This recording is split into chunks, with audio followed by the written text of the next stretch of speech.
কোনো কল্যাণ নিহিত নেই। বস্তুত প্রকৃত সৎ কাজ কি? প্রকৃত সৎ কাজটাই হচ্ছে আল্লাহর প্রতি ঈমান। প্রকৃত সৎ কাজ কি? আল্লাহর প্রতি ঈমান। এটা যে কত বড় গুরুত্বপূর্ণ কথা। আপনি পূব দিকেই হোক আর পশ্চিম দিকেই হোক, যতই মুখ ঘুরান, যতই সেজদা দেন, যতই বিনয় প্রকাশ করেন, আল্লাহর প্রতি প্রকৃত ঈমান যদি আপনার তৈরি না হয়, তাহলে এই মুখ ঘোরানোর, এই সেজদা দেওয়ার মূল্যায়ন হবে না, গুরুত্ব বহন করবে না। এই জন্যে ইসলামের প্রত্যয় এবং আচরণের সামগ্রিক ব্যবস্থাপনায় প্রাথমিক মৌলিক যে জিনিসটি, সেটা হচ্ছে আল্লাহর প্রতি ঈমান। সেটা আল্লাহর প্রতি কি? ঈমান। আর এটা হলে ইসলামের প্রত্যেকটি ব্যাপারের উৎস এবং তার প্রত্যাবর্তন স্থল হচ্ছে আল্লাহ, আল্লাহর প্রতি ঈমান। যেমন ফেরেশতাদের উপর ঈমান কেন আনতে হবে? যেহেতু ফেরেশতারা আল্লাহর বানানো ফেরেশতা, এজন্য ফেরেশতাদের উপর ঈমান আনতে হবে। পয়গম্বরের প্রতি ঈমান আনবো কেন? যেহেতু তারা আল্লাহর পয়গম্বর। কিতাবের প্রতি ঈমান আনবো কেন? যেহেতু কিতাব হচ্ছে আল্লাহর বাণী। আখিরাতের উপরে বিশ্বাস, ঈমান আনবো কেন? এই জন্য যেহেতু তা আল্লাহ পাকের শেষ নির্ধারিত বিচারের দিন, সেজন্য। ফরজগুলি মানবো কেন? এই জন্য যেহেতু সেটা আল্লাহর হুকুম।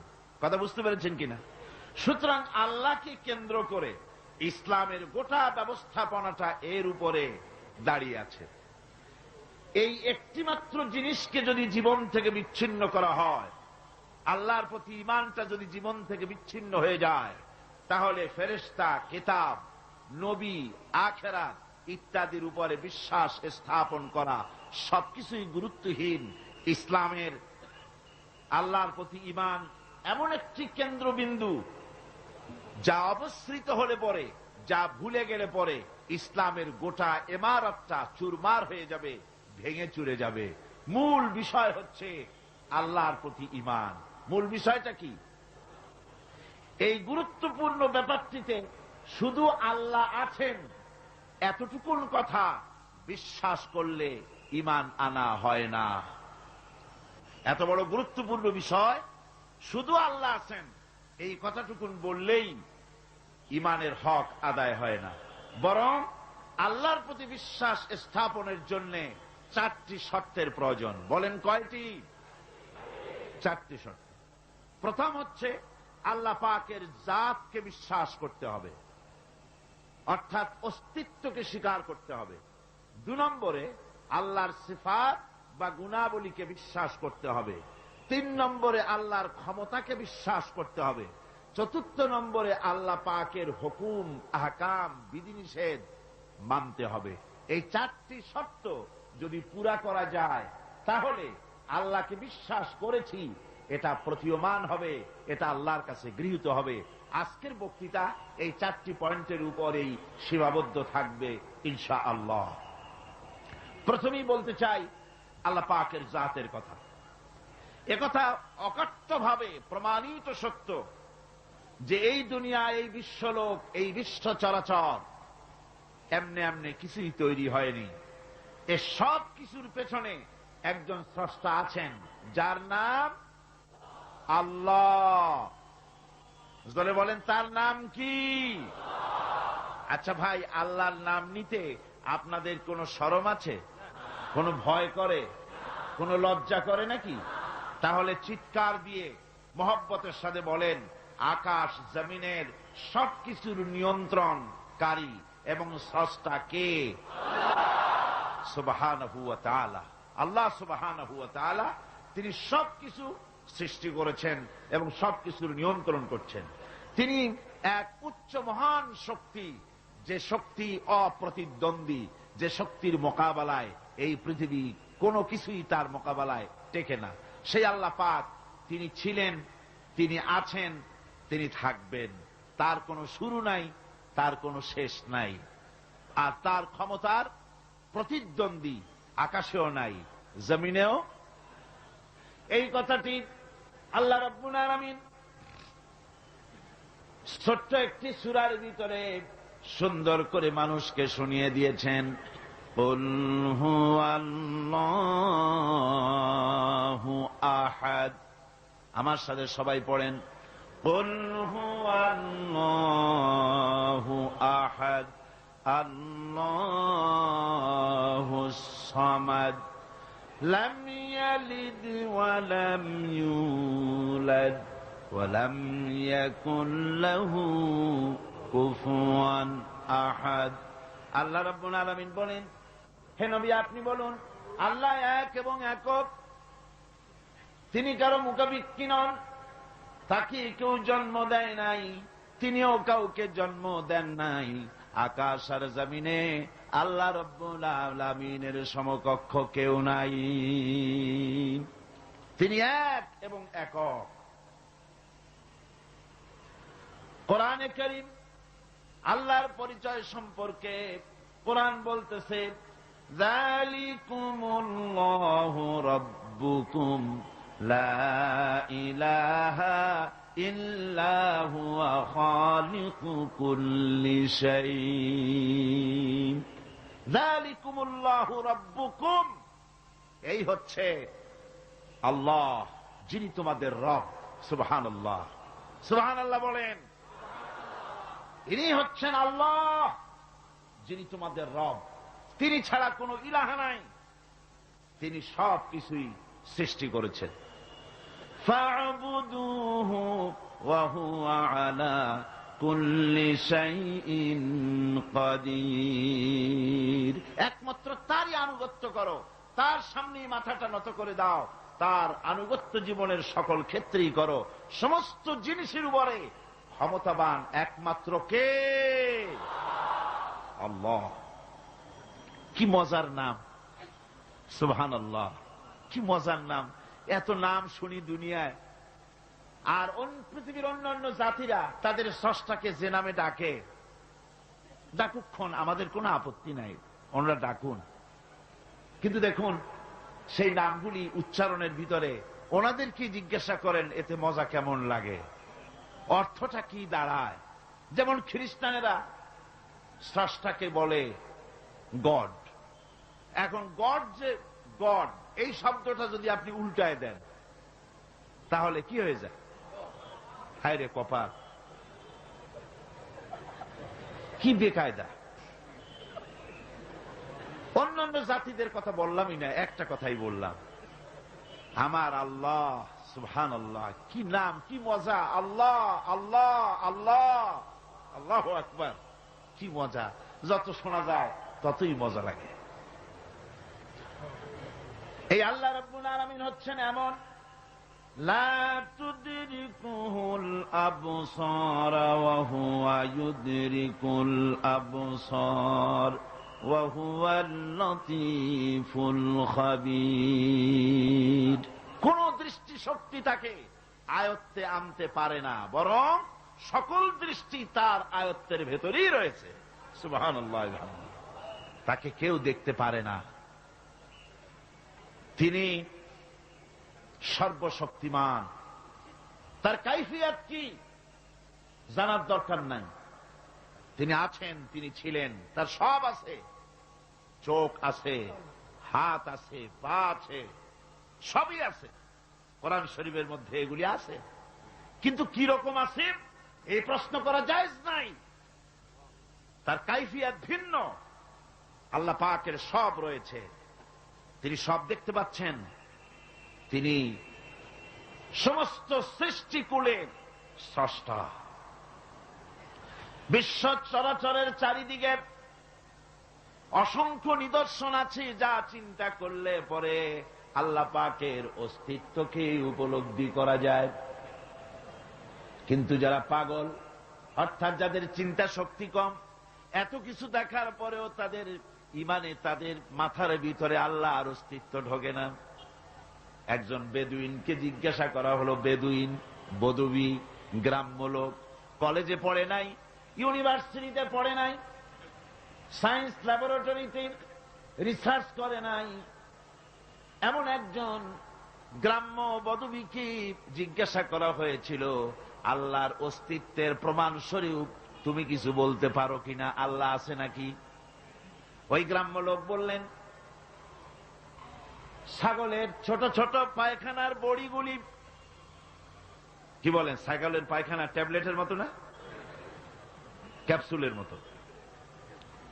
কোন জায়গায় ছোট্ট ছোট্ট ছাগলের বিষ্ঠাগুলি দেখলে পরে যে দেখে সে বুঝতে পারে এখানে ছাগলেরা থাকে। গাধার পায়খানার স্তূপ দেখলে পরে মানুষ বুঝতে পারে এখানে গাধারা বাস করে। পায়ের চিহ্ন দেখলে মনে করা যায় এখানে কোনো মানুষ হেঁটে গিয়েছিল। এই ছোট ছোট জিনিস দেখলে পরে যদি ছাগল গাধার মানুষের অস্তিত্ব বোঝা যায়, তাহলে ওই বিরাট আকাশ, এই বিশাল জমিন, গাছপালা, তরুলতা দেখে কেন বোঝা যাবে না যে স্রষ্টা একজন আছেন? আমার ভাইয়েরা, আল্লাহ পাকের পরিচয় দিতে গিয়ে কোরআন আবার বলে, আফালাম ইয়ানজুরু ইলাস সামাই ফাওকাহুম কাইফা বানাইনাহা ওয়া যায়্যানাহা ওয়া মা লাহা মিন ফুরুজ। তারা কি কখনো নিজেদের উপরে অধিষ্ঠিত, নিজেদের উপরে অবস্থিত ওই বিশাল আকাশের দিকে কি তাকায় দেখে না? কিভাবে আকাশটা আমি বানালাম, আর কি সুন্দর করে আকাশটারে আমি সাজায় দিলাম, এটা কি তারা দেখে না? যার ভিতরে কোনো ফাঁকা নাই, এত সুন্দর করে আকাশটারে বানালাম, ওই আকাশের দিকে কি তাকায় না? আকাশ নিয়ে কি চিন্তা ভাবনা গবেষণা করে না? আমার ভাইয়েরা, বহু লোক এমন আছে ওই আকাশের দিকে তাকায়। বিজ্ঞানীদের মধ্যেও এমন আছে। কেউ কেউ বলে আকাশ বলতে কোনো জিনিস নাই, অনেক দূর, তাই নীলা নীলা দেখা যায়, আকাশ বলে কোনো জিনিস নাই। নাউজুবিল্লাহ, বহুত দূরে, সেই জন্য ওইরকম দেখা যায়, আসলে কিছু নাই। আর সত্যিকারের বড় বড় বিজ্ঞানী যারা, তারা আকাশের অস্তিত্ব সম্পর্কে চিন্তা ভাবনা করে, তাদের চিন্তা এবং গবেষণায় এই জিনিস ধরা পড়ে যে নিঃসন্দেহে আকাশ বলে কিছু আছে। মহাশূন্য যারা গবেষণা করছে, চিন্তায় তারা হয়রান হয়ে যাচ্ছে, বিস্ময় হতবাক হচ্ছে। আল্লাহ পাক বলছেন, ওয়ামা লাহা মিন ফুরুজ, এর ভেতরে কোনো ফাটল নাই। আকাশ থেকে নিয়ে জমিন পর্যন্ত এই বিশাল মহাশূন্য যারা গবেষণা করছে। আমেরিকায় এবার আমার অনেক লম্বা সফর ছিল, 11টা স্টেট সফর করলাম।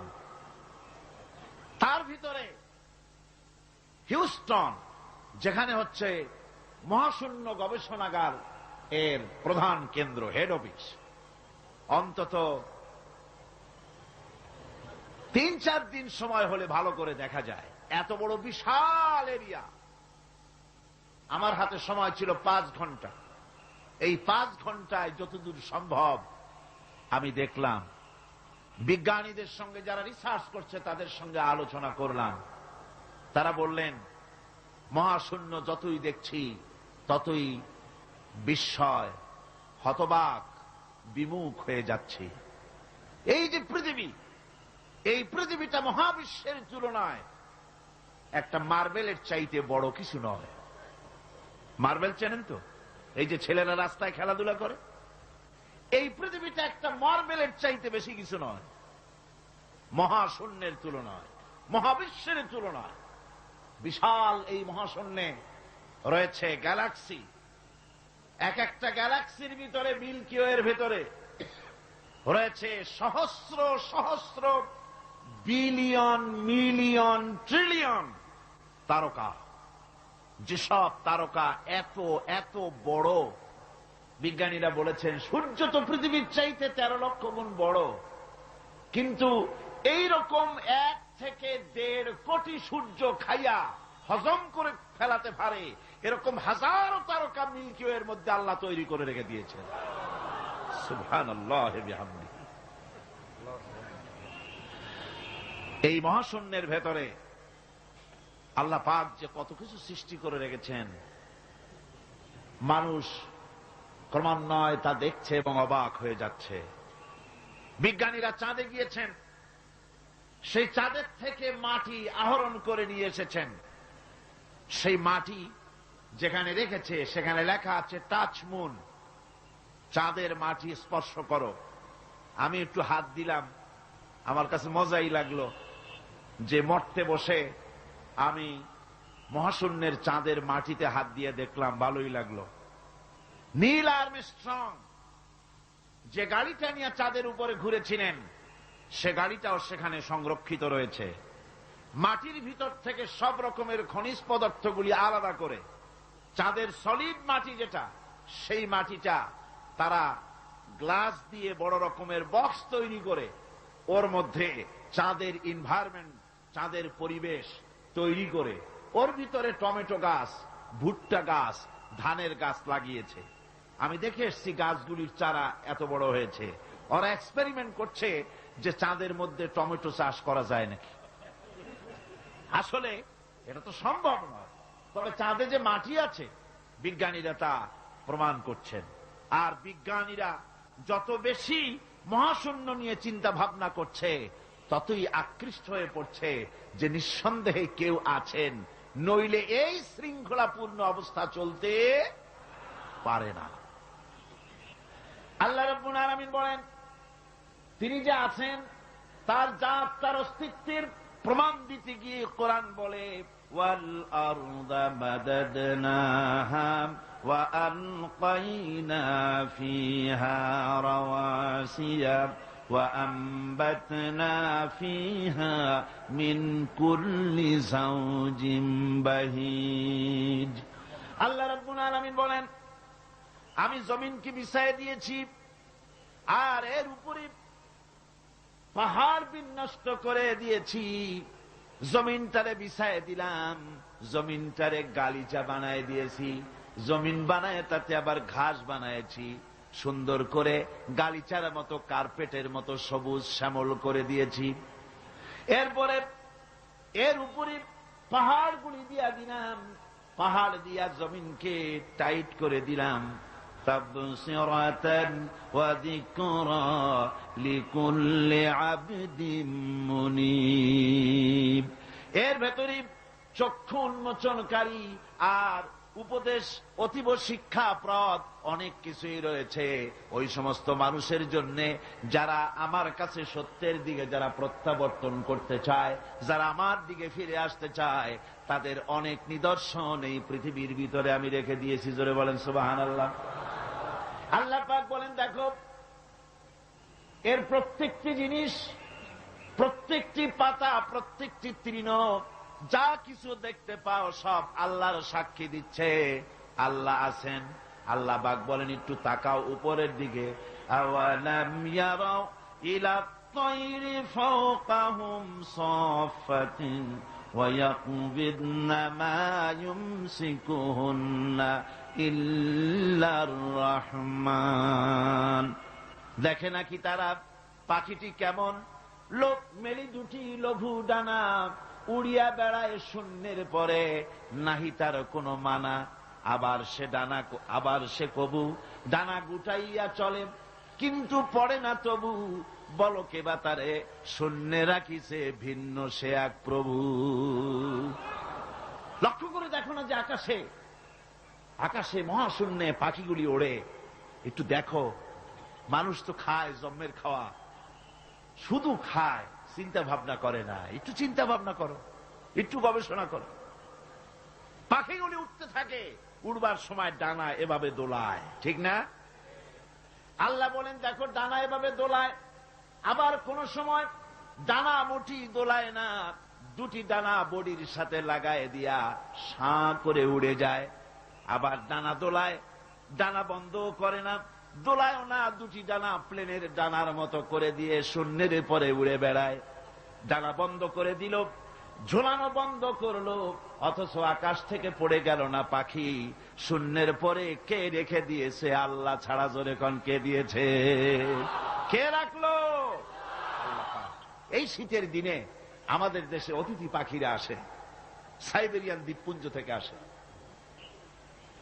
একটু মাথা খাটা, কপাল ভালো হয়ে যাবে, কিসমত খুলে যাবে। কোথায় সাইবেরিয়া?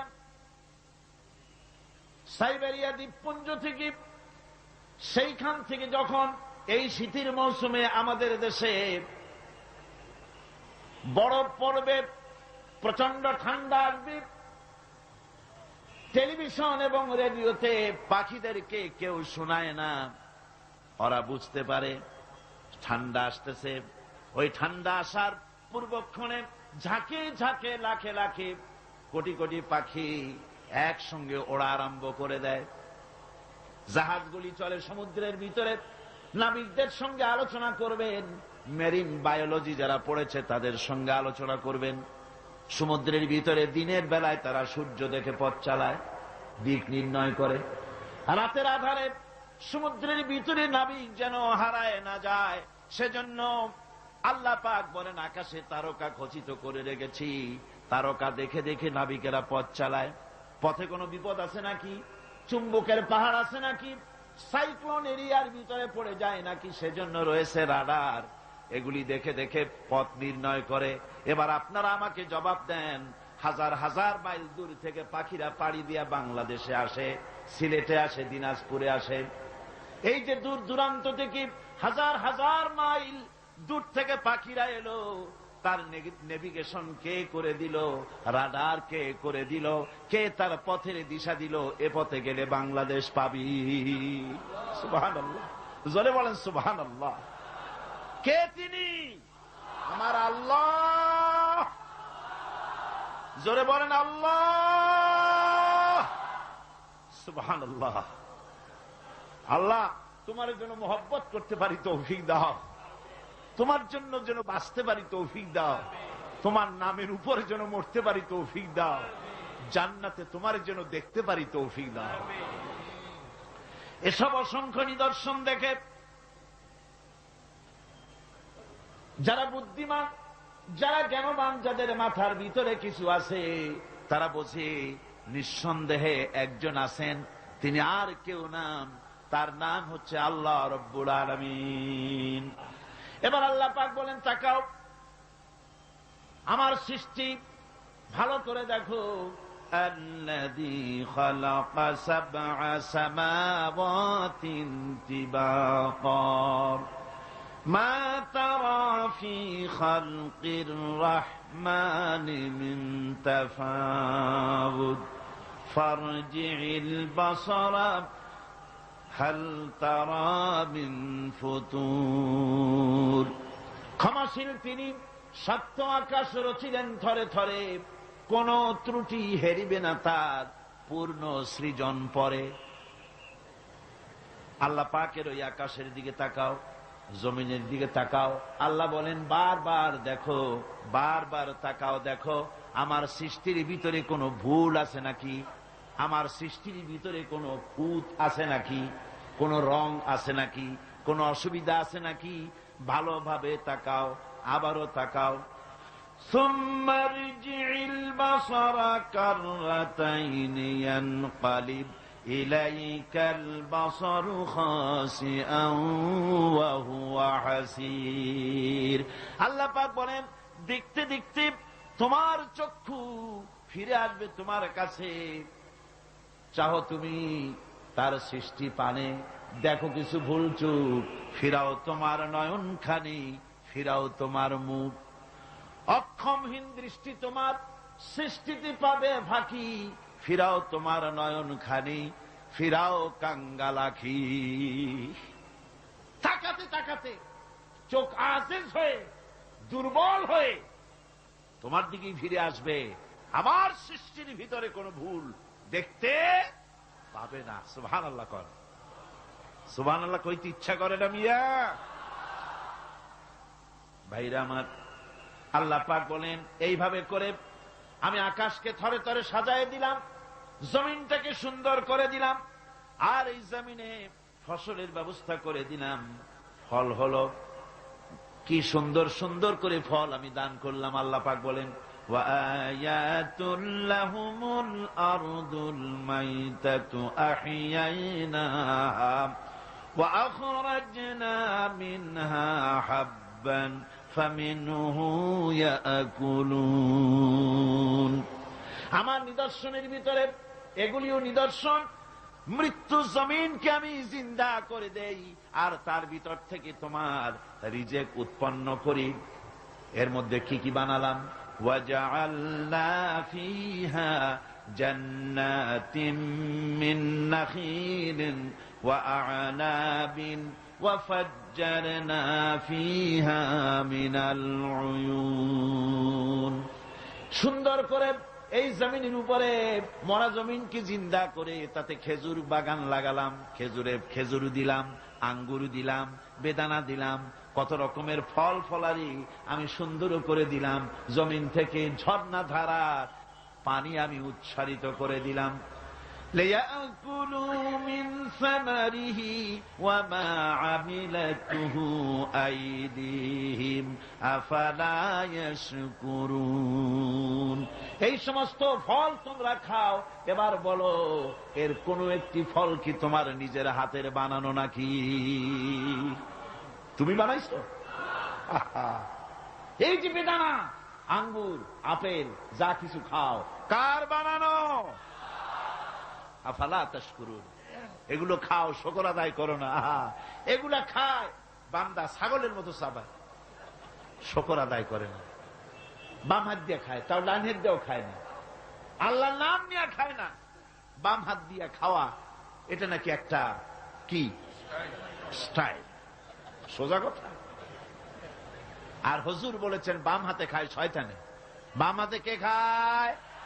চিল্লা এখন, বাম হাতে কে খায়? শয়তান। বাম হাতে আল্লাহর বানানো জিনিসগুলো খায়। সিগারেট গুলা দেখছি দাঁড়ায় দাঁড়ায়, বা যখন গাড়িতে চলি দেখি নজরে পড়ে, সিগারেটটা ধরাইয়া মুখে ধরে টান দিয়া তারপর উপরের দিকে ফু ছাড়িয়া দিয়ে তাকায় থাকে, ফু গেল কদ্দুর।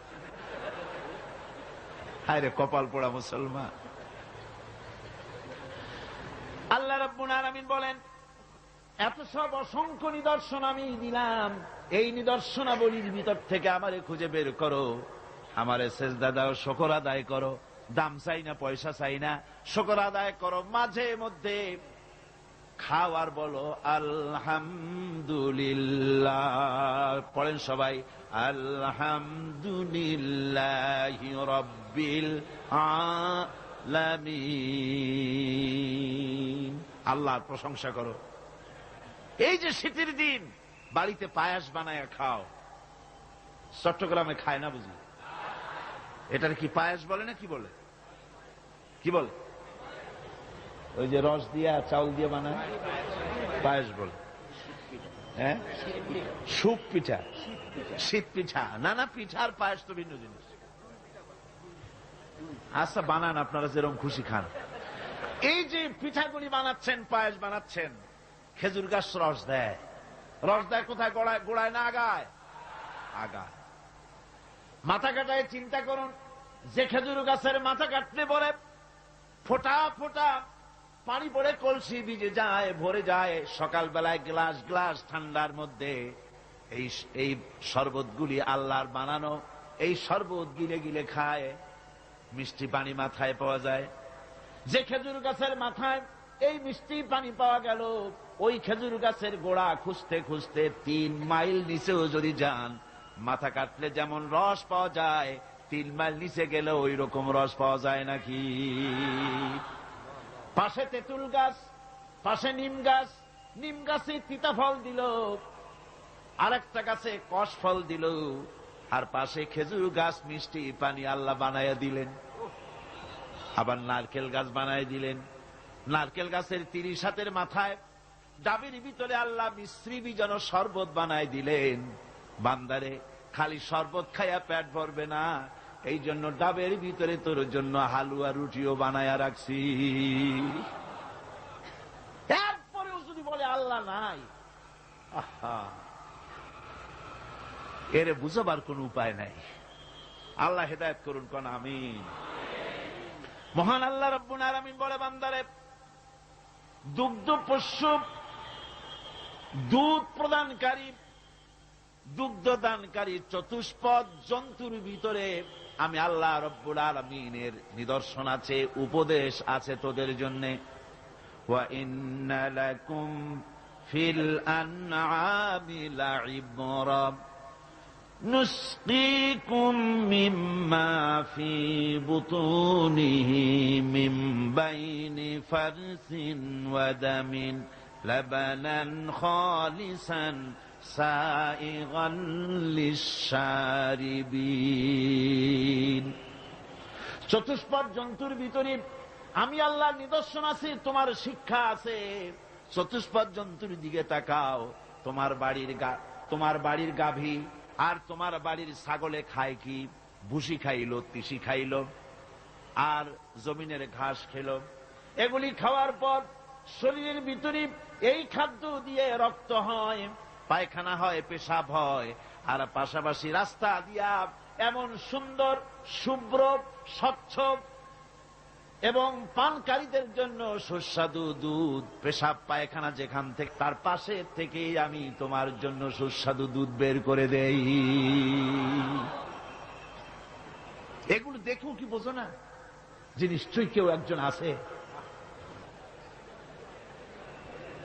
ভাইরা আমার, আল্লাহ রাব্বুল আলামিন বলেন, আকাশ থেকে মিষ্টি পানি আমি বর্ষণ করে দিলাম। এই মিষ্টি পানি, সমুদ্রের পানিগুলি নোনা, এই নোনা পানিগুলি লক্ষ্য করেন, মাথা খাটান, তামাম দেশের সমস্ত আবর্জনাগুলি সব সমুদ্রে চলে গেল। আবর্জনাগুলি আল্লাহ নষ্ট করে দিলেন, পানিকে স্বচ্ছ করে দিলেন। নোনা পানি আকাশে উঠে গেল বাষ্পের আকারে, সেখান থেকে বৃষ্টি হলো। নোনা বর্ষিত হলো না মিষ্টি হলো? কন জোরে কন, কি হলো? আল্লাহ পাক বলেন, শোনো, লাউ নাশাউ জাআলনাহু উজাজান ফালাউলা তাশকুরুন। আমি ইচ্ছে করলে এই পানিকে নোনা অবস্থায় নাজিল করে দিতে পারতাম, জমিনের ফসল নষ্ট হয়ে যেত। আমি নোনা পানিকে মিষ্টি করে বর্ষণ করলাম। এই পানি পান করে কেন আমার শুকর আদায় করো না? এ পানি পান করো আর আমার শুকর করো। পড়ো, আলহামদুলিল্লাহি রাব্বিল আলামিন। আমার বন্ধুগণ, কেউ কেউ বলতে পারে, আল্লাহ যদি বৃষ্টির পানি যদি না দেন আমার কি অসুবিধা? আমার জমিনের ফসলের কি অসুবিধা? আমার খালে পানি, আমার বিলে পানি, আমার হাওড়ে পানি, আমার পুকুরে পানি, আমার কুয়ায় পানি, আল্লাহ বৃষ্টি না দিলে কি হবে? আল্লাহ পাক বলেন, শোনো কি হবে। কুল আরাআইতুম ইন আসবাহা মাউকুম গাওরান ফামান ইয়াতিকুম বিমাইম মাইন। বলো দেখি, সবে শুকাইয়া যদি যায় এই জমিনের পানি, তাহলে হেথায় তটনির ধারা কে দিবে? সবারে আনি। কুয়ার পানি, নদীর পানি, কর্ণফুলীর পানি, ব্রহ্মপুত্রের পানি, পদ্মার পানি, মেঘনার পানি, যমুনার পানি, হাওড়ের পানি, পুকুরের পানি সব যদি আমি আল্লাহ শুকায় দেই, তাহলে তোমার মরা গাঙ্গে পানির জোয়ার আবার কে এনে দিতে পারে? আছে কেউ? কেউ পারে না। সুতরাং এগুলো আমি দেই, আমার শুকরিয়া আদায় করো। তোমার জমিনের ফসল ভালোবার জন্য আমি পানির ব্যবস্থা করেছি। আল্লাহুল্লাযী আরসালার রিয়াহা ফাতুসিরু সাহাবা ফাসুকনাহু ইলা বালাদিন মাইয়িতিন ফাআহইয়ানাহু বা'দা মাউতিহা কাযালিকান নুশুর। পানিগুলিকে বাষ্পীয় আকারে উত্তীর্ণ করে মেঘমালায় পরিণত করি, আর বাতাসে হুকুম করি, রে বাতাস এই মেঘকে টেনে নিয়ে যা অমুক এলাকার আকাশের উপরে নিয়ে যা, সাতকানিয়ায় নিয়ে যা, কক্সবাজারে নিয়ে যা। সাতকানিয়া কক্সবাজার কিন্তু কোরআন শরীফে নাই। আনন্দে 10 খান হওয়ার কোনো কারণ নাই। এটা আমি দৃষ্টান্ত দিলাম। যেখানে বৃষ্টির প্রয়োজন সেইখানে আল্লাহ বাতাসকে হুকুম করেন, এই মেঘকে কানে ধরে টেনে নিয়ে যা আর পানি বর্ষণ কর। পানি বর্ষণ হয়ে গেল। আল্লাহ বলেন, ফাআহইয়ানা বিহিল আরদা বা'দা মাউতিহা। জমিন ছিল মরা, মরা জমিন বৃষ্টির পানি পাইয়া জিন্দা হয়ে গেল। নববধূ যেমন গর্ভধারণের প্রস্তুতি নেয়, আকাশের বৃষ্টির পানি পাওয়ার পর মরা জমিন ফসলের জন্য প্রস্তুত হয়ে গেল। এরপরে তুমি বীজ বপন করলে, ওই বীজের ভিতরে 2টা পাতা অঙ্কুরিত হলো, পাতা দুটো উপরের দিকে উঠে গেল। এরপরে সূর্যের তাপ হলো সারাদিন, সারাদিনের প্রচন্ড সূর্যের তাপে কচি পাতা মুষড়ে গেল, মাটিতে পড়ে গেল। তুমি তো রাতের বেলায় আরামে ঘুমাইছো, তোমার ওই মুষড়ে যাওয়া পাতাগুলি সজীব করার জন্য আমার কুদরত কিভাবে কাজ করলো একদিনও কি চিন্তা করেছ? আমি যদি রাতের বেলায় বৃষ্টি দিতাম, বড় বড় ফোঁটা দিতাম, ফসলের চারাগুলি সব মাটির সাথে মিশে নষ্ট হয়ে যেত। আমি তাই বললাম, রে আকাশ, এ আমার মেঘ, এবার বৃষ্টির মতো বড় বড় ফোঁটা দিস না, কণা কণা শিশির বিন্দু দিয়া মুষড়ে যাওয়া পাতাগুলিকে সজীব আর প্রাণবন্ত করে দে। এর থেকে ফসল হলো, এর থেকে ফসল হলো, সেই ফসল খাও আর আমার শুকরিয়া আদায় করো না। আর কয় আল্লাহ নাই, হায় রে কপাল পোড়া। আল্লাহ পাক বলেন, এবার ফসল হলো, রান্না করে খাবে, আগুনের প্রয়োজন, আগুন কোথায় পাবে? আল্লাহ পাক বলেন, আফারাআইতুমুন নারাল্লাতী তুরুন, তোমরা কি কখনো চিন্তা করে দেখো নাই যে আগুন যা তোমরা জ্বালাও, এই জ্বালানি পাইলা কোথায়? এই জ্বালানি কোত্থেকে পেয়েছো? এই জ্বালানি কাঠগুলি আনতুম আনশাআতুম শাজারাতাহা আম নাহনুল মুনশিউন, এই গাছগুলি কে বানিয়েছে? তুমি না আমি? কে বানিয়েছে? চিল্লা এখন কে বানালেন? আল্লাহ পাক বানিয়েছে। সুন্দর করে গাছ বানালাম, গাছ দিয়া দেশ ভরে দিলাম। এই গাছগুলি মানুষেরা পাইকারি দরে কাটে, গাছ আর লাগায় না। গাছগুলি আল্লাহ পাকের নবী বলেছেন, বিনা প্রয়োজনে গাছের পাতাটিও ছিঁড়ো না, কাজে লাগলে তো কাটতেও পারবা, কিন্তু বিনা প্রয়োজনে পাতাটাও ছিঁড়বা না, কারণ গাছের সব পাতাগুলি আল্লাহ রব্বুল আলামিনের জিকির করে। এই গাছ, এই জ্বালানি আমি বানাইছি, কাঠ ফুরিয়ে যাচ্ছে, তাহলে পৃথিবী বাঁচবে কি করে, মানুষ খাবে কি করে? আল্লাহ পাক বলেন, ওই চিন্তা তো তোমরা করো নাই, এই পৃথিবীর মানুষগুলিকে খাওয়াবার জন্যে গাছ বানালাম। গাছ তোমরা জনমের মতো কাটলে, এবার গাছ যখন কমে গেছে, রান্নায় যেন কোনো অসুবিধা না হয়, সেজন্য আমি মাটির তলা দিয়া গ্যাস বানাইয়া দিলাম। ওই গ্যাস কাঠ, চিল্লা এখন গ্যাস কাঠ, পেট্রোল কাঠ, ডিজেল কাঠ, কেরোসিন কাঠ, সব কাঠ আল্লাহ সুবহানাহু ওয়া তাআলা। আল্লাহ পাক বলেন, এইভাবে করে আমি রব্বুল আলামিন খাওয়া পড়ার ব্যবস্থা করে দিলাম। আমি সেই আল্লাহ, আমার নাম আল্লাহ। নাম কি? আমার উপরে ঈমান আনো। ঈমান আল্লাহ আছেন এতটুকুন কথাই যথেষ্ট নয়, পূর্ব পশ্চিমে মাথা যতই ঘুরাও না কেন, ওটাই তোমাকে কল্যাণ আনবে না। কল্যাণ আনবে আল্লাহর জাতের উপরে পরিপূর্ণ ঈমান আনা লাগবে। আমার বন্ধুগণ, আল্লাহ রাব্বুল আলামিন বলেছেন, ইয়া আইয়ুহাল ইনসানু মা গাররাকা বিরাব্বিকাল কারীম, হে মানুষ, কে তোমাকে তোমার এই মহামান্বিত সম্মানিত এই প্রভুর ইবাদত থেকে, গোলামি থেকে কে ফিরিয়ে দিল? কোথায় যাচ্ছ, কোথায় ফিরছ? ফিরে আসো, আল্লাহ আছেন, এটা বিশ্বাস করতে হবে। এটা হলো প্রথম বিশ্বাস।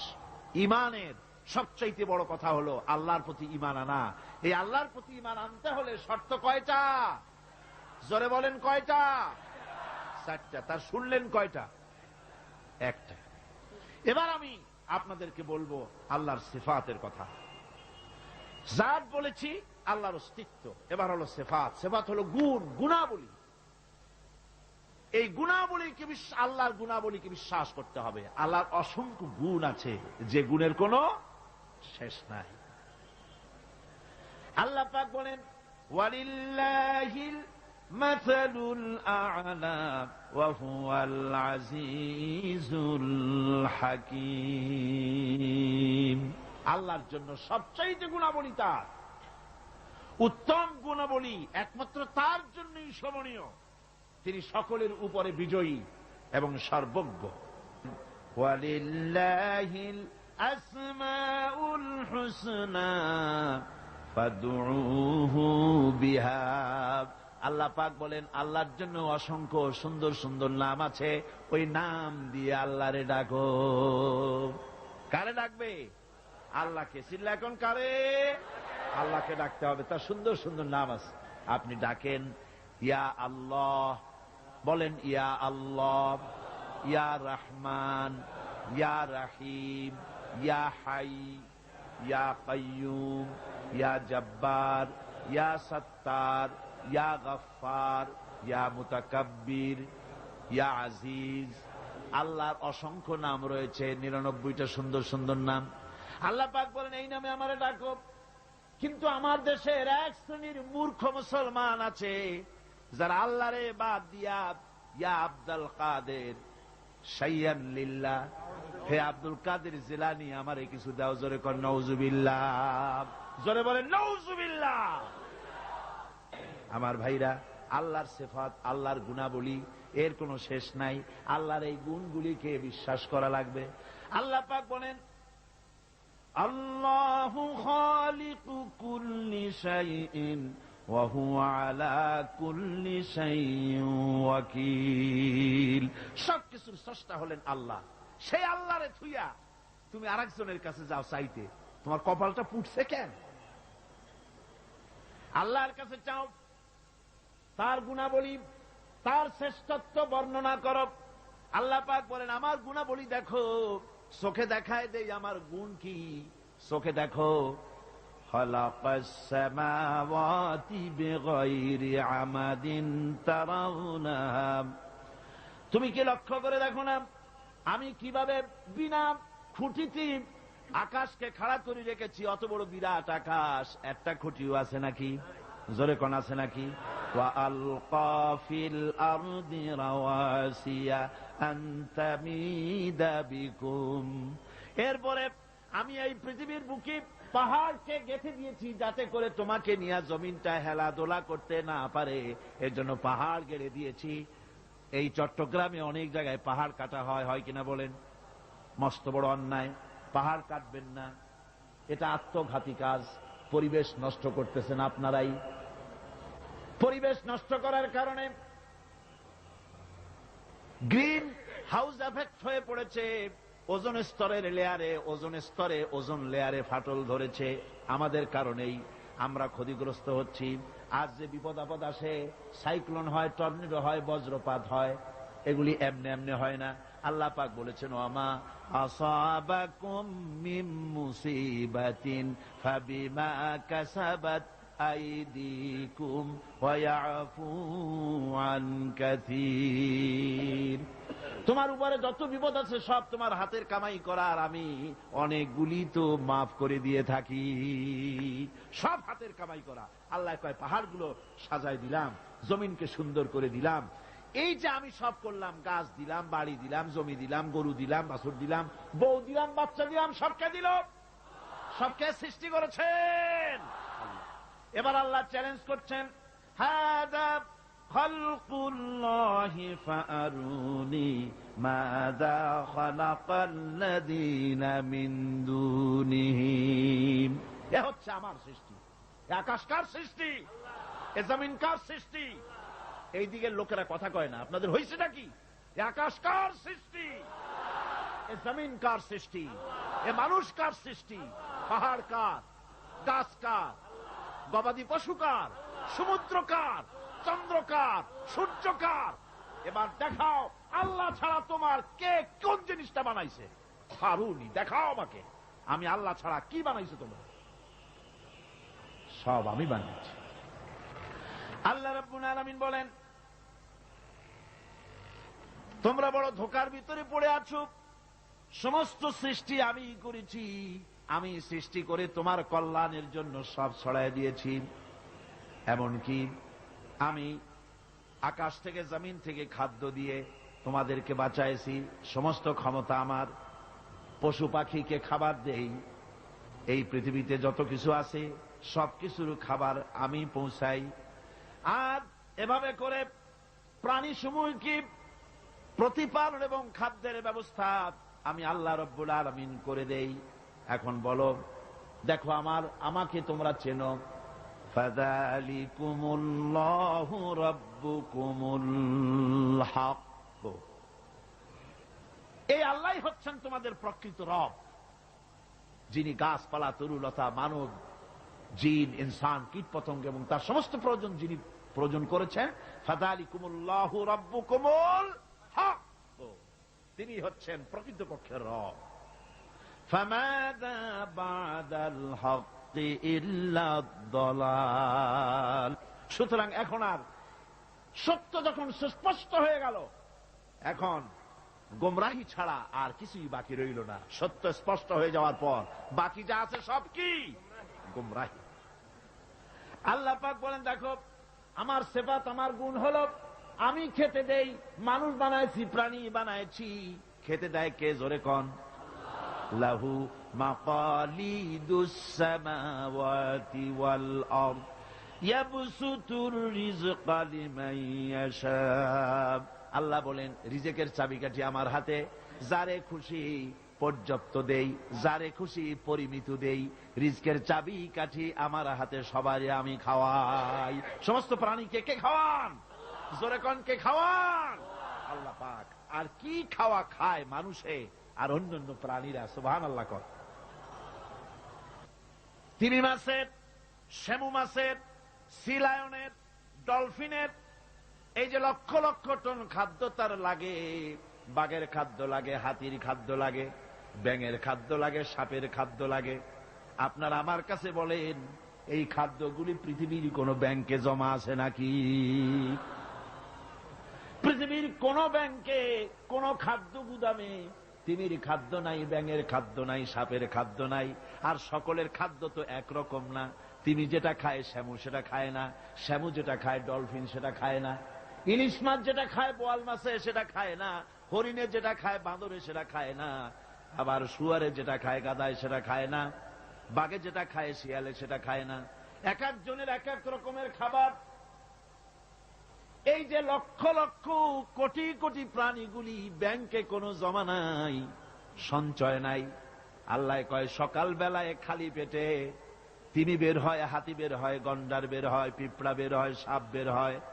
খালি পেট নিয়ে সমস্ত প্রাণীগুলি মহাশূন্যে কেউ ওড়ে, আর কেউ বা পানিতে সাঁতরায়, খাদ্যের অন্বেষায়, কেউ বা জঙ্গলে ঘোরে। এই ঘুরতে ঘুরতে, উঠতে উঠতে, সাঁতরাতে সাঁতরাতে, খেয়ে পেট ভরিয়া সন্ধ্যার সময় সকলে বাড়ি ফিরাইয়া দেই। কে দেয়? চিল্লায় কমিয়া, কে দেয়? সুতরাং আল্লাহর এই সেবাতে বিশ্বাস করা লাগবে। আমি বলছিলাম কয়টা কথা বলেছি বলেন? 7টি কথা বলেছিলাম। জাত বলেছি, সেবাত বলেছি। এবার কি বলবো? কুদরত। এবার কি বলবো? কুদরত মানে কি? ক্ষমতা। কুদরত মানে ক্ষমতা। আল্লাহর ক্ষমতা কি? আল্লাহর ক্ষমতা হচ্ছে প্রচন্ড ক্ষমতা। রাতকে দিন বানাতে পারেন, দিনকে রাত বানাতে পারেন, জিন্দাকে মুর্দা করতে পারেন, মুর্দাকে জিন্দা করতে পারেন, সাগরকে নগর বানাতে পারেন, নগরকে সাগর বানাতে পারেন, এতিমকে ফকিরকে ধরে দেশের প্রেসিডেন্ট বানায় দিতে পারেন, আবার প্রেসিডেন্ট ধরে জেলখানায় ঢুকাইয়া দিতে পারেন, সম্মানী লোককে বেইজ্জত করে দিতে পারেন, আবার গরিব মানুষকে ধরে কোটিপতি বানায় দিতে পারেন, কোটিপতিকে মুহূর্তের ভিতরে ফকিরে পরিণত করে দিতে পারেন। পারেন কিনা আমার ভাইয়েরা? ওই আল্লাহ পাক বলছেন, ক্ষমতার একমাত্র মালিক হচ্ছে আমি, আমার প্রচন্ড ক্ষমতা। মা ইয়াফতাহাল্লাহু লিন-নাসি মির রাহমাতিন ফালা মুমসিকা লাহা। আল্লাহ পাক বলেন, আমি যদি কারোর জন্য রহমতের দরজা খুলে দেই, তাহলে সেই দরজা কেউ বন্ধ করে দিতে পারে না। কারোর জন্য যদি রহমতের দরজা আমি খুলি, কারো বাপের ক্ষমতা নাই তা বন্ধ করতে পারে। কোন সুবহানাল্লাহ। ওয়ামা ইউমসিক ফালা মুরসিলা লাহু মিন বা'দি। আর যদি আমার রহমতের দরজা যদি কারো জন্য বন্ধ করে দেই, সেই দরজা কেউ খুলে দিতে পারে না, কারো ক্ষমতা নাই। কুল ফামান ইয়ামলিকু লাকুম মিনাল্লাহি শাইআন ইন আরাদা বিকুম দাররান আও আরাদা বিকুম নাফআ। এবার বলো, আল্লাহর উপরে কার আধিপত্য আছে যে আল্লাহ যদি কাউকে সাহায্য করতে চান, কাউকে যদি নাফা দিতে চান, অথবা কারো ক্ষতি করতে চান, তাহলে আল্লাহর উপরে প্রভাব বিস্তার করতে পারে এমন কি কেউ আছে? জোরে বলেন, আছে? আমার বন্ধুগণ, তার কাছে কৈফিয়ত চাওয়ার কেউ নাই। লা ইউসালু আম্মা ইয়াফআলু ওয়া হুম ইউসালুন। তিনি কারো কাছে কৈফিয়ত দেন না, বরং গোটা সৃষ্টি জগৎ তার কাছে কৈফিয়ত দিতে বাধ্য। সুবহানাল্লাহ। আল্লাহ রাব্বুল আলামিন বলেন, লিল্লাহি মুলকুস সামাওয়াতি ওয়াল আরদ ইয়াখলুকু মা ইয়াশা। আল্লাহ জমিন এবং আকাশমণ্ডলের মালিক, তিনি সৃষ্টিকারী, তিনি সৃষ্টি করেন। ইয়াহাবু লিমান ইয়াশাউ ইনাসা ওয়া ইয়াহাবু লিমান ইয়াশাউ যুকুর। কাউকে তিনি ইচ্ছা করেন, যাকে ইচ্ছা করেন পুত্র সন্তান দেন, যাকে ইচ্ছা কন্যা সন্তান দেন। আবার কাউকে পুত্র দেন, কন্যাও দেন, আবার কাউকে কিছুই দেন না, বন্ধা করে রাখেন। এ ক্ষমতা কেবলমাত্র আল্লাহর। সন্তান দেওয়ার মালিক কে? আল্লাহ পাক। সুতরাং কবরের কাছে গিয়া, মাজারের কাছে গিয়া বাবা সন্তান দাও বলা জায়েজ নাই, হারাম। চিল্লায় কোন কি? হারাম। মাজারে চাদর দেওয়া, টাকা দেওয়া, আগরবাতি দেওয়া, মোমবাতি দেওয়া, আলহামদুলিল্লাহ চট্টগ্রাম সহ বাংলাদেশের সব জায়গায় আগের তুলনায় মাজারের বাজারের ব্যবসা অনেক কমে গেছে। কোন আলহামদুলিল্লাহ? চিল্লায় কোন আলহামদুলিল্লাহ? কেন মাজারে টাকা? কেন মাজারের উপরে গম্বুজ? কেন মাজারে মশারি? কেন গোলাপ পানি? কেন সেখানে আগরবাতি? জায়েজ নাই, সব বিদআত। এই বিদআত থেকে বাঁচতে হবে। জোরে কোন আমিন, আরো জোরে কোন আমিন। আমি বলেছি এজন্য, যদি মাজারকে কেন্দ্র করি যদি কিছু এভাবে করা জায়েজ হতো, এটা যদি সুন্নত হতো, তাহলে জান্নাতুল বাকিতে একেবারে কম করে হলেও রাসূলুল্লাহর 10,000 সাহাবী সেখানে শুয়ে আছেন। হযরত আয়েশা সেখানে শুয়ে আছেন, হযরতে ওসমান শুহাদায়ে উহুদ, হযরতে আব্বাস, হযরতে ইবনে আব্বাস, হযরতে ইবনে মাসউদ রিদওয়ানুল্লাহি তাআলা আলাইহিম আজমাইন, আজওয়াজে রাসূল, বানাতে রাসূল এখানে শুয়ে আছেন। চাদর আর গম্বুজ, আগরবাতি আর মোমবাতি যদি জায়েজ হতো, তাহলে রাসূলের আওলাদদের সাহাবীদের কবরের উপরে আমরা চাদর দিতাম না, আমাদের কলিজা ছিঁড়ে সাহাবীদের কবরের উপরে বিছায়া দিতাম। আমার বন্ধুগণ, এই সমস্ত কাজগুলি করে করে সমাজের ভিতরে বেদাত বাড়ায় দেওয়া হতেছে। আল্লাহ বেদাত থেকে গোটা জাতিরে বাঁচান। জোরে কোন আমিন। ভাইরা, এবার আমি আমার ওই আল্লাহ হুকুম হাকামের কথা বলছি। আল্লাহর উপর ঈমান এনেছি, এই কথাটা বললে সারবে না। এই 4টা জিনিস বিশ্বাস করা লাগবে। হুকুম হাকাম কি? সেটা হচ্ছে আলা লাহুল খালকু ওয়াল আমর।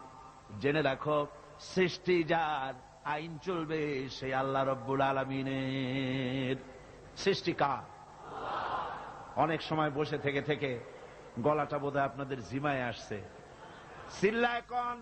সৃষ্টি কার? আইন চলবে কার? ইনিল হুকুমু ইল্লা লিল্লাহ। সৃষ্টি যিনি করেছেন, হুকুম একমাত্র তারই চলবে।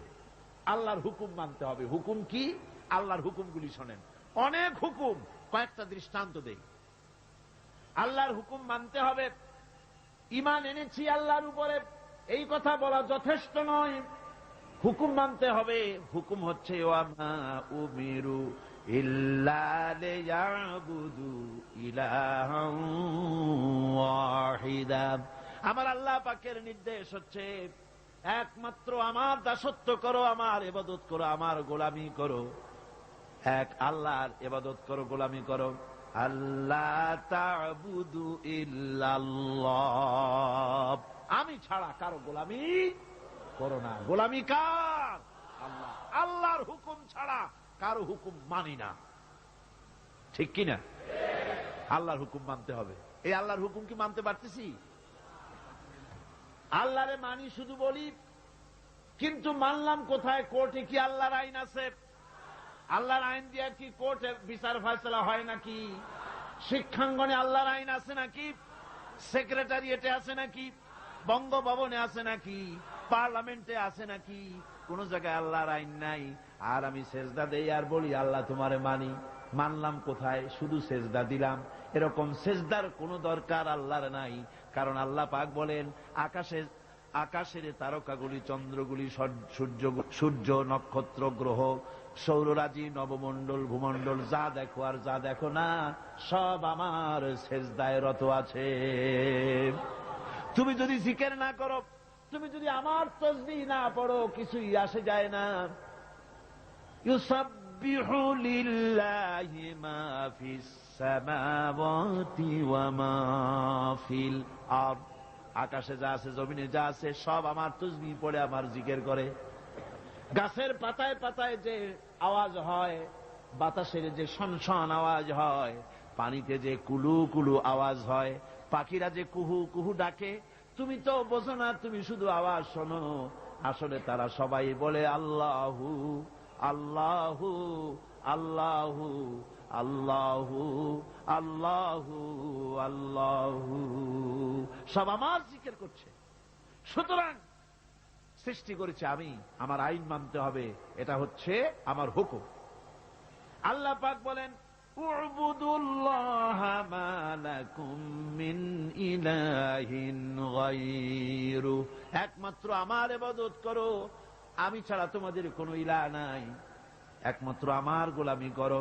মুসা আলাইহিস সালামকে দিয়ে আল্লাহ রাব্বুল আলামিন হযরত মুসা আলাইহিস সালামের কাছে প্রথম যে ওহী অবতীর্ণ করলেন, প্রথম যে নির্দেশটা দিলেন, সেই নির্দেশটা কি শুনুন।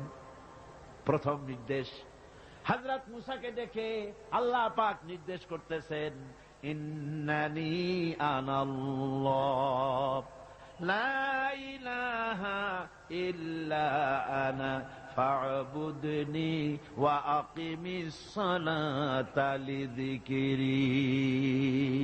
ইন্নানি আনাল্লাহ, নিশ্চয়ই আমি আল্লাহ। সুবহানাল্লাহি ওয়া বিহামদিহি, নিশ্চয়ই আমি আল্লাহ। লা ইলাহা ইল্লা আনা, আমি ছাড়া কেউ নাই, উপাস্য নাই, মাবুদ নাই। ফা'বুদনি, অতএব আমার ইবাদত করো, গোলামি করো, দাসত্ব করো, আনুগত্য করো। ওয়া আকিমিস সালাতা লিযিকরি, আর আমার শরণার্থে নামাজ কায়েম করো। এটা আমার আদেশ, এটা হলো নির্দেশ। এই আদেশ মানতে হবে। আল্লাহরে মানি, এরকম পাগলেরাও কয় আল্লাহরে মানি, বাস্তবে মানতে হবে। আমার বন্ধুগণ, মুসা আলাইহিস সালামের প্রতি এই নির্দেশ হলো, আমার হুজুরের আগে যিনি বিদায় হলেন, হযরত ঈসা আলাইহিস সালামকে আল্লাহ পাক উঠায় নিলেন। ঈসা আলাইহিস সালামকে দিয়ে আল্লাহ বলালেন, ঈসা তুমি বলো, ওয়া ইন্নাল্লাহা রাব্বী ওয়া রাব্বুকুম ফা'বুদুহু হাযা সিরাতুম মুস্তাকিম। নিশ্চয়ই আল্লাহ হচ্ছে আমার রব এবং তোমাদের রব, তার গোলামি করো, তার দাসত্ব করো। হাযা সিরাতুম মুস্তাকিম, এটাই হলো সহজ সরল রাস্তা, যার শুরু হলো দুনিয়া, শেষ হলো জান্নাতুল ফেরদাউস। জোরে বলেন সুবহানাল্লাহ। এবার হুজুরকে দিয়ে আল্লাহ বলাচ্ছেন, ওয়া কাদা রাব্বুকা আল্লা তা'বুদু ইল্লা ইয়াহু, তোমার প্রভুর পক্ষ থেকে চূড়ান্ত ফয়সালা হয়ে গিয়েছে, আনুগত্য আর গোলামি আল্লাহর ছাড়া কারো করা যাবে না। আনুগত্য কার? সেজদা কারে? আমার বন্ধুগণ, অনেক মানুষ আছে যারা তার পীরের সেজদা করে, নাউজুবিল্লাহ। পীরের সামনে মাথা এমন করে পায়ের উপরে চুমা খায়, নাউজুবিল্লাহ সেজদার মতো হয়ে যায়। এইভাবে পীরের পায়ে যদি কেউ সেজদা দেয়, চুমা খায়, মাথা যে নিচু করলো, মাথা নিচু করলে পরে পীর যদি তাতে বাধা না দেয়, যদি খুশি হয়, তাহলে যে সেজদা করলো সে কাফের হলো, যারে করলো ওটাও কাফের হয়ে গেল। সেজদা হবে কেবলমাত্র আল্লাহকে। কাকে? এ মাথায় কপাল কারো সামনে নত করা যাবে না। বিশ্বাস করুন, বিশ্বাস করুন, নত করতে হবে কেবলমাত্র কার সামনে? আল্লাহর সামনে। আপনারে বানানো হয়েছে সেজদার জন্য, সেজদার জন্যই আপনাকে বানানো হয়েছে। দেখেন না, হাঁটুটা ভাঁজ করা যায়, কোমরটা ভাঁজ করা যায়, কেনুটা ভাঁজ করা যায়, যাতে সেজদা দিতে পারেন। সেজদার জন্যই বানানো হয়েছে। সেজদা কর। মাথা নিচু করে, হাঁটু দিয়া, হাত দিয়া, পাও দিয়া, কনু দিয়া, নাক দিয়া, কপাল দিয়া পৃথিবীর কোন প্রাণী সেজদা দিতে পারবে না। যদি বিশ্বাস না হয়, বাড়ি যে একটা বাছুরের হাঁটু দিয়া, নাক দিয়া, কপাল দিয়া সেজদা দেওয়াতে চেষ্টা করেন, 4টা ঠ্যাং দিয়া উল্টে পড়ে যাবে, সেজদা দিতে পারবে না। আপনারে বানানো হয়েছে সেজদার জন্য। অমিয়া সেজদাই যদি না করলাম, কলেজে পড়ো, বিশ্ববিদ্যালয়ে পড়ো, বা শিক্ষকতা করো, বা সাংবাদিকতা করো, বা ডাক্তার বা ইঞ্জিনিয়ার, সেজদা যদি না দিলে পশুর সাথে তোমার সাথে কোনো পার্থক্য নাই। সেজদা দাও, আল্লাহকে সেজদা দাও। রাসূলকে প্রশ্ন করা হয়েছে, রাসূল, মানুষ কখন আল্লাহর নিকটবর্তী হয়ে যায়? আমার নবী বলেন, বান্দা যখন সেজদায় পড়ে যায় তখন আল্লাহর বান্দার মধ্যে কোনো হেজাব থাকে না। নবীজি বলেছেন, সেজদা যখন দিবে তখন মনে করবে যেন আল্লাহ রব্বুল আলামিনের পাও মোবারকের উপরে কপাল রেখে দিলাম। সুবহানাল্লাহ। এগুলি হচ্ছে আল্লাহর হুকুম। এগুলি কার হুকুম? আল্লাহর হুকুম। আল্লাহ পাকের নির্দেশ হচ্ছে গোলামি আমার করো। এরপরে নির্দেশ হচ্ছে আন আকিমুদ্দিন ওয়ালা তাতাফাররাকু, নামাজ কায়েম করো, যাকাত আদায় করো। এগুলি নির্দেশ। এগুলি কি? নির্দেশ, হুকুম। নামাজ পড়ো, যাকাত দাও, নামাজ কায়েম করো, নামাজ প্রতিষ্ঠা করো। এ বিষয় আজকে নামাজের বিষয়, যাকাতের বিষয় বলছি না, হুকুমের কথাই শুধু বলছি। এরপরে আল্লাহ বলেন, দ্বীনকে প্রতিষ্ঠা করো। আকিমু, আকিমু, আকিমু কোন সিগা? আমরের সিগা। হুকুম, অর্ডার। আকিমুস সালাত, নামাজ প্রতিষ্ঠা করো। এই হুকুমটা কি? ফরজ। এই হুকুমটা কি? ফরজ। আকিমুস সালাতটা বুঝলাম, আকিমুদ্দিনটা বুঝলাম না। ওখানেও তো আকিমু, এখানে অর্ডার, হুকুম। দিন প্রতিষ্ঠা করো, দিন কায়েম করো। দিন হলো জীবন ব্যবস্থা, আমার কোরআনের আইন সমাজে কায়েম করো, প্রতিষ্ঠিত করো। এটা আল্লাহর হুকুম, ফরজ। সে ফরজ কি পালন করতেছি? পালন করতেছি? কই আল্লাহরে বিশ্বাস করি, আল্লাহরে মানি, এটা মানা হইল। আমার বন্ধুগণ, বহুত মুসলমান এমন আছে, যখন বলা হয় আল্লাহর দিন কায়েমের আন্দোলনে শরীক হন, কয় আমি রাজনীতি, ফাজনীতি বুঝি না। এগুলি হলো দারুণ চালাক মানুষ। রাজনীতি ফাজনীতি বোঝে না, কিন্তু ভোট দেওয়ার সময় ঠিকই ধর্মনিরপেক্ষতাবাদীদের বাক্সে ভোটটা দিয়ে আসে। ঠিক কিনা কয়? এরকম বহুত নামাজি মুসলমান আছে, নামাজ পড়ে, তাহাজ্জুদ পড়ে, আর ভোট দেয় ধর্মনিরপেক্ষতাবাদীদের। আবার বেহেশতের আশা করো, তাই না? এত সহজ না। আমার বন্ধুগণ, এতক্ষণ ধরে আমি আল্লাহ পাকের আদেশ এবং নিষেধের কথা শোনালাম, আল্লাহর উপরে ঈমান এনেছি। এই ছোট্ট কথাটুকুনের উপরে জান্নাতে যাওয়ার ফয়সালা হবে না, বিশ্বাস করুন। জান্নাতের ফয়সালা হবে। আল্লাহর উপরে বিশ্বাস করেছি, পরিপূর্ণ 4টি শর্ত পুরা করা লাগবে। জাতে বিশ্বাস, সেবাতে বিশ্বাস, গুণাবলীতে বিশ্বাস, হুকুম আহকামে বিশ্বাস। এই যে 4টি কথা বললাম, 4টি জিনিস যদি আমল করতে পারি, আল্লাহ রব্বুল আলামিন আমাদেরকে তাকে বিশ্বাস করেছি বলে প্রমাণিত হবে। আর আমল করতে পারলে জাহান্নাম থেকে রব্বুল আলামিন বাঁচাই দিবেন। জোরে বলেন আমিন। হাযা মা ইনদি ওয়াল ইলমু ইনদাল্লাহ আলাইহি তাওয়াক্কালতু ওয়া ইলাইহি উনীব। এখন আমরা দোয়া করব। দোয়ার জন্য দাঁড়ানো ভাইরা বসেন। রব্বানা যালামনা আনফুসানা ওয়া ইন লাম তাগফির লানা ওয়া তারহামনা لنكونن من الخاسرين ربنا لا تزغ قلوبنا بعد إذ هديتنا وهب لنا من لدنك رحمة إنك أنت الوهاب أي الله تعالى এই বিশাল জনসমুদ্র নিয়ে তোমার দরবারে হাত তুলেছি, দীর্ঘক্ষণ আমরা তোমার কথা বলেছি। তোমার কথা বলতে বলতে কিয়ামত পর্যন্ত যদি হায়াত পাওয়া সম্ভব হয়, আর তোমার কথা যদি গাইতে থাকি, বলতে থাকি, তোমার প্রশংসা তো শেষ হবার নয়। রব্বুল আলামিন, তোমার ব্যাপারে যে সব কথা বললাম, এই কথাগুলি আমাকে আর আমার শ্রোতা ভাই বোনদেরকে আমল করার তৌফিক দিয়া দাও। তোমার জন্য আমাদেরকে নিবেদিত করে দাও, তোমার খাঁটি গোলাম বানাইয়া দাও।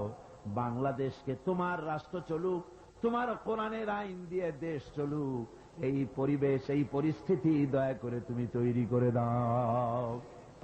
ربنا تقبل منا إنك أنت السميع العليم وتب علينا إنك أنت التواب الرحيم سبحان ربك رب العزة عما يصفون وسلام على المرسلين الحمد لله رب العالمين واجعل آخر كلمة عند الموت لا إله إلا الله محمد رسول